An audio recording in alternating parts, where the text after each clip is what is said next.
Chegamos com mais uma retrospectiva do Esporte Mais. Hoje a retrospectiva é do futebol profissional, nacional e internacional, e também estaremos falando sobre Olimpíadas e Fórmula 1. Então, acompanhe com a gente a nossa retrospectiva do Esporte 2024.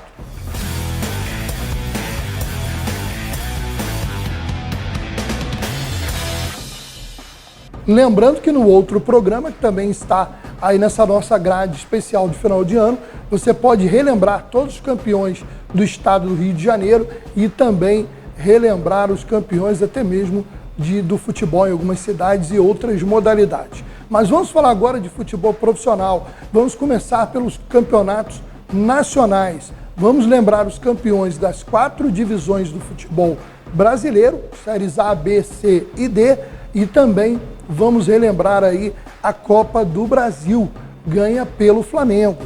Depois a gente fala de títulos internacionais. Mas agora tá tudo aqui, no território brasileiro. Confira aí. O Flamengo conquistou a Copa do Brasil 2024 após 2 confrontos com o Atlético Mineiro. No primeiro deles, no Maracanã, o Flamengo criou boa vantagem para o jogo decisivo. Fez 3-1 no Galo. E pode-se dizer que houve aí volume de jogo para sair até com uma vantagem maior. Tanto que os rubro-negros lamentaram as chances perdidas e as muitas defesas do goleiro Everton. Gabriel Barbosa, fez gol. Gabigol que iria aí conquistar o seu último título com a camisa rubro-negra antes da sua despedida. No jogo de volta, na casa do Galo, o Flamengo sacramentou a conquista aos 37 minutos do segundo tempo, num excelente contra-ataque que Gonzalo Plata acabou colocando com muita categoria na saída do Everton e fazendo o gol do título do Mengão. 1-0 em cima do Atlético, o Atlético que seria bivice no final do ano. Perdeu a Copa do Brasil para o Flamengo e perdeu a Libertadores para o Botafogo. Um time que entra para a memória, a história do torcedor alvinegro.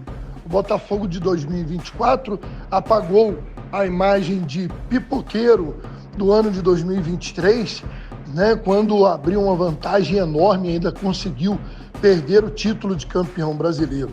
Dessa vez o Botafogo foi liderando e mesmo com alguns sustos, quando empatou com times que estavam na zona de rebaixamento, o Botafogo dava a sensação de que não era a mesma coisa do ano passado, apesar da zoeira dos adversários. E comprovou isso atropelando o Palmeiras dentro do Allianz Parque, uma vitória categórica de 3-1, apagando inclusive o fantasma de um jogo que foi simbólico para a derrocada em 2023, que foi a virada do Palmeiras em cima do Botafogo. Ao contrário, dessa vez, faltando 3 rodadas, ganhar do principal concorrente dentro da casa do adversário, da maneira que ganhou, fez o Botafogo ter a certeza de que o título era questão de tempo.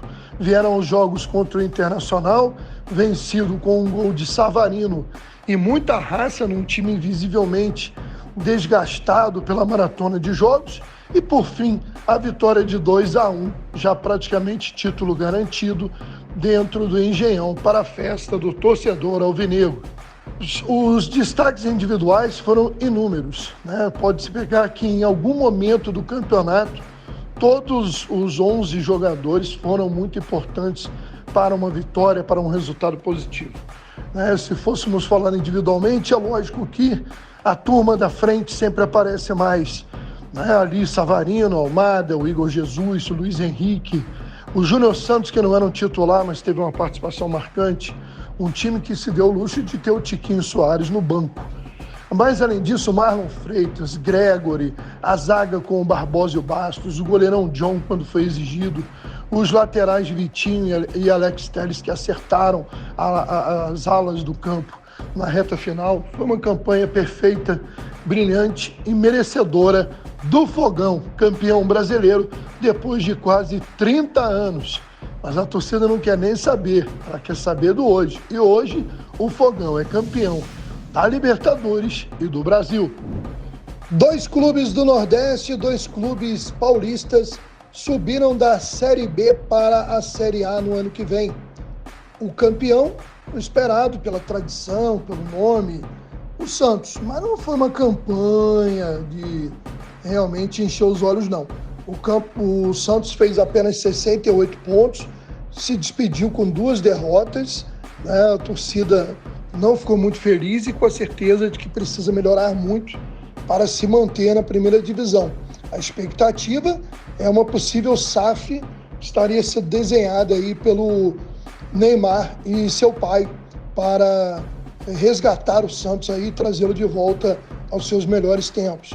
Junto com o Santos, o vice-campeão Mirassol do interior paulista com 67 pontos.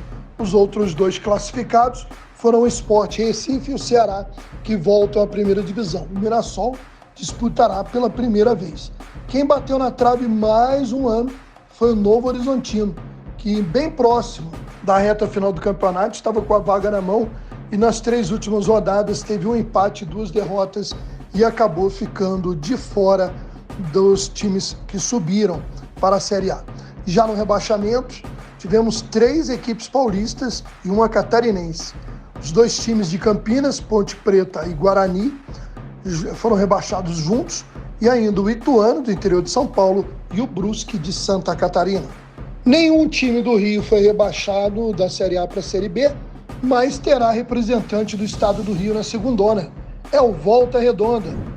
O Voltaço foi o campeão da Série C do Campeonato Brasileiro, a terceira divisão, chegando na final contra o Atlético de Minas Gerais. Venceu o primeiro jogo em casa por 1-0 e depois, na casa do adversário, em São João del Rei, fez 2-0 e garantiu o título. O Atlético sobe junto com Volta Redonda e também subiram os times da Ferroviária de São Paulo e do Remo do Pará. Então foram os 4 times que sobem da Série C para a Série B. Já entre os rebaixados, tivemos aí o Sampaio Corrêa do Maranhão, que caiu para a Série D, um time que durante anos ficou na Série B, muitas vezes até bateu na trave de subir para a Série A, agora vai para a Série D. O Aparecidense de Goiás, o Ferroviário do Ceará e o São José do Rio Grande do Sul. Vamos relembrar um pouquinho aí a festa do Voltaço, né? Depois do título em São João del Rei e sua vinda para a cidade do Sul Fluminense. Muita bola nessa temporada, vai erguer a taça de campeão. O Volta Redonda é campeão brasileiro da Série C 2024.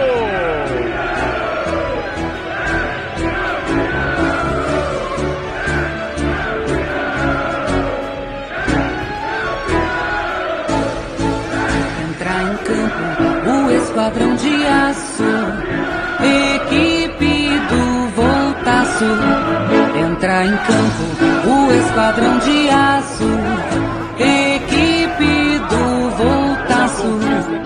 Já na 4ª divisão do futebol brasileiro, o título foi decidido entre o Anápolis de Goiás e o Retrô de Pernambuco. E deu Retrô. Primeiro jogo em Goiás, na cidade de Anápolis, o time da casa venceu por 2-1. Mas jogando a volta na Arena Pernambuco, na região metropolitana do Recife, o Retrô conseguiu reverter a vantagem da equipe goiana, derrotando por 3-1 e comemorando o título. Junto com Anápolis, ou com o campeão Retrô e com o vice Anápolis, subiram também o Itabaiana do Sergipe e o Maringá do Pará, que chegaram nas semifinais e foram eliminados pelos finalistas. Já na parte de grupos, né, vale lembrar que não tem rebaixamento na Série D, porque é a última divisão do campeonato. Mas o que acontece é que de uma decisão de um ano para o outro, de uma temporada para outra, os times que jogam a Série D eles se modificam em virtude da classificação das equipes menores nos seus campeonatos estaduais. Bom, parabéns aí ao time do Retrô, um dos campeões nacionais do ano de 2023. 2024. Em termos internacionais, não deu para o Botafogo disputar a final tão sonhada com o Real Madrid. Mas vou dizer uma coisa, a torcida do Botafogo ficou um pouquinho decepcionada, mas só um pouquinho, porque o ano para a história do Botafogo foi monumental. Campeão brasileiro e campeão pela primeira vez, brasileiro pela terceira vez e campeão pela primeira vez da Libertadores da América. A gente já falou do título brasileiro, vamos falar agora da conquista da América, da conquista da glória eterna. O Botafogo começou a Libertadores jogando a pré-Libertadores, em virtude da derrocada na reta final do Brasileiro de 2023. O time que chegou a ser o franco favorito para ser campeão teve que disputar a fase antes da fase de grupos para seguir na competição. Conseguiu ir passando. E aí chegou na fase de grupos. Perdeu seus 2 primeiros jogos. Numa arrancada incrível, conseguiu virar para o segundo turno daquela primeira fase com resultados positivos e garantiu a vaga na fase seguinte. E aí foi atropelando os adversários. Nos mata-matas, o Botafogo deixou pelo caminho o Palmeiras, depois o São Paulo, o Peñarol, que havia eliminado o rival Flamengo, e aí chegou na final contra o Atlético Mineiro. E mesmo jogando com um jogador a menos durante a maior parte do jogo, o Botafogo atropelou o Galo, fez 3-1 e conquistou a glória eterna. Botafogo campeão pela primeira vez e merecidamente da Libertadores da América. Por outro lado, a Sul-Americana não ficou no Brasil. O Cruzeiro decepcionou na final, num ano muito ruim para o futebol mineiro, né? Cruzeiro e Atlético não fizeram boas campanhas no Brasileiro, ficaram ali pela região da Sul-Americana. O Atlético chegou a ter susto de cair na última rodada, depois de perder 2 decisões. E o América Mineiro na Série B foi complicado. Realmente não foi um bom ano para os 3 clubes de Belo Horizonte. E ainda teve o Atlético de São João del Rei, chegou na final da Série C, subiu para a Série B, mas perdeu a final para o Volta Redonda em casa, inclusive. Então, um ano meio estranho aí para o futebol mineiro. Mas nós vamos agora relembrar títulos de outras competições internacionais fora da América do Sul. Vamos conferir. Ao contrário da Libertadores, que nos últimos 3 anos foi dominada pelo futebol brasileiro, inclusive pelo futebol carioca, com títulos seguidos de Flamengo, Fluminense e Botafogo, na Copa Sul-Americana o futebol brasileiro nem sempre tem se dado tão bem. E o Cruzeiro foi a decepção do ano. O time mineiro teve uma temporada muito irregular e mostrou isso na partida decisiva contra o Racing, em Assunção, no Paraguai. Em 20 minutos, perdia por 2-0. Gols de Roger Martínez e Adrian Martínez. O Cruzeiro entrou parecendo que estava dormindo, parecendo que ainda estava no vestiário. No segundo tempo, Caio Jorge chegou a diminuir, mas no abafa total para tentar o empate, o Cruzeiro no final da partida levou o 3º gol de Martirena. E o título da Copa Sul-Americana foi para a Argentina, para a equipe do Racing. O ano começou de uma maneira que nenhum tricolor achou que seria tão desesperador como acabou sendo até o final. Isso porque o Fluminense vinha de conquistar a Libertadores do ano passado, de fazer uma boa campanha no Brasileiro e logo no começo do ano decidiu a Recopa Sul-Americana. Fluminense campeão da Libertadores contra a LDU campeã da Sul-Americana.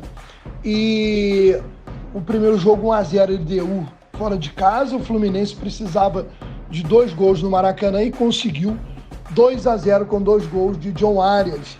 Um gostinho de revanche pelos confrontos anteriores entre Fluminense e LDU em partidas decisivas e a esperança de um ano positivo como tinha sido 2023. Mas foi um ano de sofrimento para os tricolores. Mas por enquanto a gente fala aí da festa da vitória da Recopa Sul-Americana. O início do ano é marcado também pela disputa Pelé. Foi um ano marcado também pelos Jogos Olímpicos, as Olimpíadas, e a gente vai relembrar a participação brasileira nesses Jogos de Paris. O Brasil terminou as Olimpíadas de Paris 2024 com o seu segundo melhor desempenho da história, atrás apenas de Tóquio 2020. Foram 20 medalhas, sendo 3 de ouro, 7 de prata e 10 de bronze, mantendo o nível da competição anterior e da tendência de crescimento do quadro de medalhas das últimas Olimpíadas. Vale destacar o predomínio feminino nas 3 medalhas de ouro. Beatriz Souza, no judô, mais de 78 quilos. A nossa querida Rebeca Andrade, na ginástica artística solo feminino. E a dupla Ana Patrícia e Duda, no vôlei de praia. Bom, a gente termina o ano com a expectativa de voltar a ter um piloto brasileiro na Fórmula 1 no ano que vem, o Gabriel Bortoleto. Tomara aí que ele possa honrar as melhores tradições do automobilismo brasileiro. Foi campeão da Fórmula 2, vem de grandes conquistas em divisões menores, vamos dizer assim, e quem sabe, né, possa aí começar uma trajetória. Lógico que não vai se esperar que no primeiro ano o menino arrebente numa escuderia que não é a Sauber, né, uma das favoritas, mas é uma esperança. Mas vamos relembrar como foi a temporada 2024. Vamos lá, vamos falar aí de Fórmula 1. E Max Verstappen passeou para conquistar o seu tetracampeonato. Embora não tivesse, né, o melhor carro, né, dessa vez dá até para dizer que o Max Verstappen ultrapassou aquela máxima de que muitas vezes se coloca a vitória de alguém com muita vantagem apenas pelo mérito da máquina e esquecer do piloto. Não era o caso, porque o RB20 apresentou problemas durante a temporada e mesmo assim Max Verstappen brilhou. Por outro lado, também é destaque na temporada de Fórmula 1 que a McLaren, depois de muitos anos, acabou levando o prêmio de melhor equipe, né? o título de construtores, já que a equipe do Verstappen não teve no seu segundo piloto a mesma força e na somatória de pontos, apesar da vitória folgada de Verstappen como tetracampeão, na parte de equipes a McLaren acabou superando a adversária Red Bull. E assim a gente fica por aqui nesse ano de 2024, mas tem muito mais esporte vindo por aí já em 2025, e você vai acompanhar tudo isso aqui na sua TV Arte HD, Rede TV+. Obrigado pela sua companhia durante todo o ano, obrigado à nossa equipe técnica, um ótimo Natal, um 2025 de muitas conquistas, e a gente volta em breve.